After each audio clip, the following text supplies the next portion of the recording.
आज का जो टॉपिक है वो है प्रोजेक्टाइल मोशन। बहुत इंपॉर्टेंट टॉपिक है, चलिए देखते हैं projectile motion. Projectile motion, first of all इसकी डेफिनेशन देखते हैं।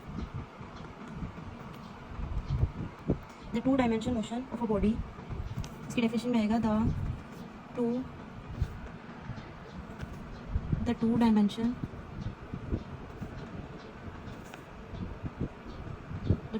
Motion of a body under the action of gravity is called projectile motion। ठीक है, is called projectile motion। the projected body is called, जो बॉडी इसमें काम करेगी उसको हम क्या कहेंगे, प्रोजेक्टेड बॉडी या projectile. the projected body is called projectile। यहाँ पे प्रोजेक्टाइल हम किसे कहेंगे, जो बॉडी इसमें काम करेगी उसे हम कहेंगे यहाँ पर जो प्रोजेक्टेड बॉडी है वो क्या है, प्रोजेक्टाइल है। ठीक है जी, नेक्स्ट किसी एग्जांपल देख लेते हैं। एग्जांपल इसकी एग्जांपल में आएगा the motion of the bullet fired from a gun is projectile motion. जो बस गन में से गोली निकलती है वो कौन सी मोशन पे काम करती है, वो प्रोजेक्टाइल मोशन पे काम करती है। किसकी वजह से निकलती है, उस पर कौन सी मोशन वर्क कर रही होती है, प्रोजेक्टाइल मोशन वर्क कर रही होती है। चलिए जी फर्स्ट इसकी एग्जांपल लिखते हैं। The motion of the body, the motion of bullet fire करें हम कहाँ से, fire from a gun is called projectile motion. ठीक है, सेकंड इसकी एग्जांपल हम देख लेते हैं। Motion of the football kick by a player, किसी भी बॉल को जब हम किक करते हैं, मतलब कि हम लोग जब उसे किक लगाते हैं बॉल को, तो वहाँ पर कौन सी मोशन होती है, प्रोजेक्टाइल मोशन होती है। Motion of football by a player is projectile motion. ठीक है जी, और अब नेक्स्ट एक और इसकी एग्जांपल है the motion of bomb drop from an aeroplane is projectile. यानी कि अगर हम किसी बॉम्ब को किसी अर्थ पे गिराते हैं किसी भी एरोप्लेन से, तो हम कौन से मोशन से नीचे आएगा, प्रोजेक्टाइल मोशन से आएगा। नेक्स्ट इसकी कुछ एक्सप्लेनेशन लिख लेते हैं जी। तो इसकी एक्सप्लेनेशन लिखते हैं प्रोजेक्टाइल मोशन की, पहले इसकी हेडिंग देते हैं। एक्सप्लेनेशन सबसे पहले हम कहेंगे consider a body projected from O जी। Consider a body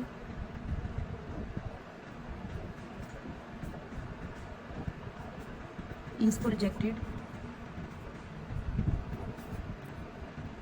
from a point O with initial velocity vi। मेरे पास क्या है, इसकी इनिशियल वेलोसिटी है vi।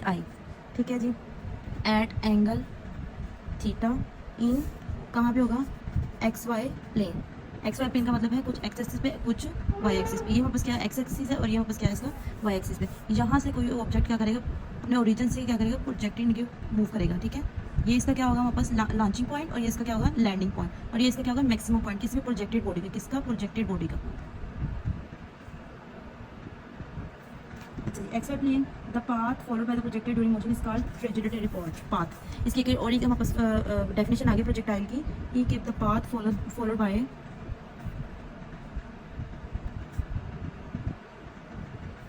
the path followed by a projectile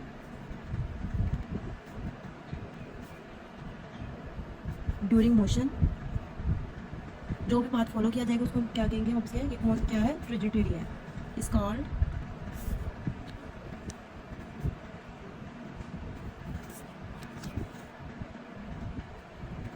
ठीक है जी। द शेप ऑफ ट्रेजेक्टरी, जो हमारे जो शेप होती है ट्रेजेक्टरी पाथ की, उसको हम क्या करेंगे, ये पैराबोला के। क्या लिख सकते हैं, the shape is also called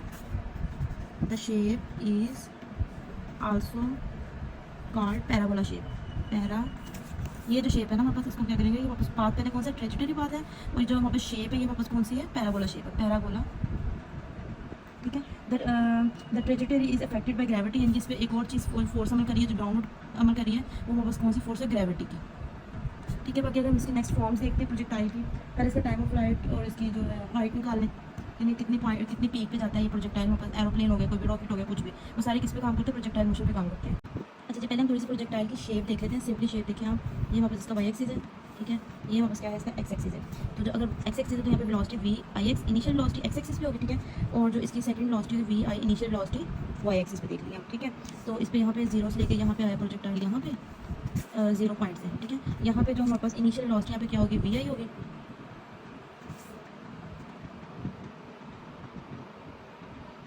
और ये इसका वाई एक्सिस है, ठीक है। ये इसका क्या है, इनिशियल वेलोसिटी है। यहाँ से कोई भी बॉडी प्रोजेक्टाइल की फॉर्म में मूव करेगी, ठीक है, वी आई, और यहाँ पे इसके मैक्सिमम पॉइंट पे चली जाएगी इसकी लैंडिंग पॉइंट। ये कौन सा पॉइंट है इसका, लैंडिंग पॉइंट, और ये इसका कौन सा पॉइंट है, लॉन्चिंग पॉइंट, लॉन्चिंग पॉइंट, ठीक है। यहाँ से मूव करेगा, यहाँ मैक्सिमम पॉइंट पे जाएगा, ये इसकी जिसका फाइनल पॉइंट है, लैंड कर देगा। सबसे पहले इसकी हॉरिजॉन्टल मोशन निकालते हैं। अच्छा जी, सबसे पहले हम इसकी क्या निकालेंगे, हॉरिजॉन्टल मोशन निकालेंगे, हॉरिजॉन्टल मोशन। हॉरिजॉन्टल मोशन में याद रखनी है हमेशा एच, ठीक है। हॉरिजॉन्टल एक्स एक्सिस पे होगा, ठीक है। और हॉरिजॉन्टल जो मोशन होती है वो वापस होती है एक्स एक्सिस पे होती है, मेन बात उस पर याद करने के लिए। और क्या है, ये लाइन की फॉर्म है नीचे, ठीक है। जैसे हम कहते हैं कि तार की फॉर्म में जब इंसान खड़ा होता है, एक लाइन की फॉर्म में।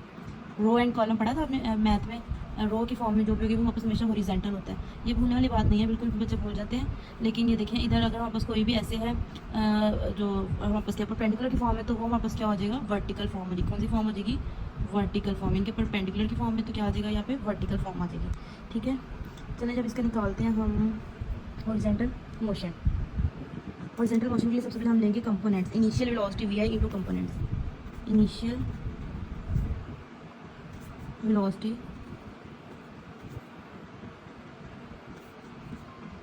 initial velocity vi and its components।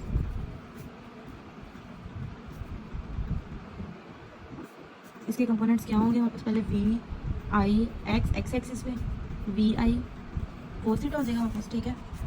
और फिर उसके बाद जो वापस v i y is equal to v i sine theta हो जाएगा, ठीक है। अब हम लिखेंगे there is no force acting in horizontal direction. हमारे पास हॉरिजॉन्टल डायरेक्शन में कोई भी फोर्स एक्ट नहीं कर रही, यहाँ से ओरिजिन से जा रही है ना ऐसे, तो हम लिखेंगे there is no force, there is no force acting in horizontal direction during projectile motion, during projectile motion, ठीक है।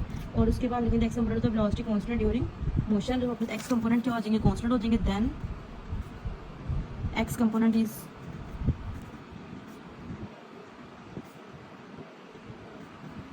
the x component of velocity is constant during projectile motion। The x component of velocity, the x component then x component velocity is constant during किसमें, projectile motion। सही है। तो इसका मतलब है अगर हमारे पास वेलोसिटी कांस्टेंट है तो एक्सेलरेशन क्या हो जाएगा, यहाँ पे जीरो हो जाएगा। मैंने अपने लास्ट वीडियोस में एक्सेलरेशन की, वेलोसिटीज की, डिस्प्लेसमेंट की वीडियोस अपलोड की हुई है, वहाँ जा के देख सकते हैं कि कब वेलोसिटी हमारे पास कांस्टेंट होगी तो एक्सेलरेशन क्या होगा, और अगर एक्सेलरेशन अगर वेलोसिटी मोशन में होगी तो हमारे पास एक्सेलरेशन देन कब क्या होगा। अच्छा जी, horizontal distance covered by the projectile time the horizontal distance covered by projectile in time t is given as क्या होगा, x is equal to v i x initial velocity time plus 1/2 a x t इसके ला देगा, ठीक है। For the values, अगर हम values put करते हैं, put the values of v i x is equal to v i cos theta and x is equal to हम क्या ले लेंगे, जीरो ले लेंगे। तो इसके अंदर पुट करेंगे, इसके अंदर equation 1 for all values in equation 1 x is equal to हमारे पास क्या आ जाएगा, वी आई कोस थीटा, ये हमने वैल्यूज पुट की, v i cos theta, t as it is आ जाएगा, और साथ क्या आ जाएगा प्लस 1/2, और ए एक्स की जगह पे जीरो आ जाएगा, तो ये टी इसके भी क्या कर देगा, जीरो कर देगा। X is equal to v i cos theta t plus क्या आ जाएगा, जीरो। जो वहाँ पर एक्स एक्सिस के कंपोनेंट की वैल्यू आई है वो वापस क्या आई है, v i cos theta t आ गई है, ठीक है। अब हम कह सकते हैं this is the horizontal distance covered by the projectile, ये वापस क्या आ जाएगा, हॉरिजॉन्टल डिस्टेंस आ गया, हॉरिजॉन्टल डिस्टेंस आ गया इसका। और उसके बाद कुछ टाइम टी के साथ। और अब नेक्स्ट वीडियो में मैं इंशाल्लाह इसका वर्टिकल मोशन और इसकी टाइम ऑफ फ्लाइट, इसकी जो है बाकी जितनी भी डेरिवेशन है वो अपलोड करूँगी। अल्लाह हाफिज़।